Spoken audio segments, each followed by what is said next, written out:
கிருஷ்ணர் வந்து எல்லாருக்கும் ஆசீர்வாதம் எல்லாம் பண்ணிக்கிட்டு கொஞ்ச நாள் அங்க தங்கியிருந்தார். அந்த சமயத்துல காண்டவ வனத்தை 2 பேரும் கிருஷ்ணன் அர்ஜுனன் பாக்குறாங்க. அங்க அக்னி இவங்க கிட்ட ஒரு பிராமண வடிவில வந்து ஒரு வேண்டுகோள் வைக்குது. இப்படி இந்த காட்டை எரிக்கணும், நான் பல வருஷம் முயற்சி பண்றேன், இந்திரன் வந்து தடுத்துட்டு இருக்கான்.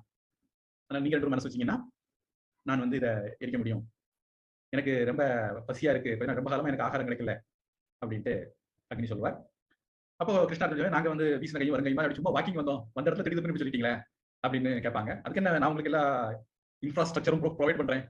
எங்க நாட்டு பிரதம மந்திரி மோடி இப்போ கொஞ்ச நாளாவே எங்க நாட்டில் இன்ஃப்ராஸ்ட்ரக்சர் தான் டெவலப் பண்ணிட்டு இருக்காரு. 70 வருஷமா நடக்காத டெவலப் பண்ண முயற்சி பண்ணிட்டு இருக்காரு.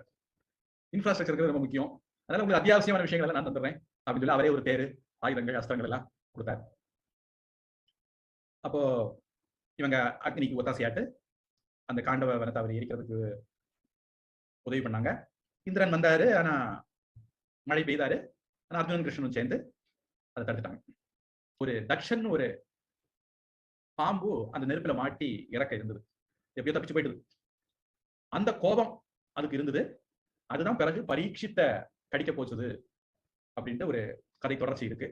சரி, எப்படியானாலும் இவங்க வெற்றிகரமாக அந்த காண்டவ வனத்தை தகனம் பண்ணாங்க.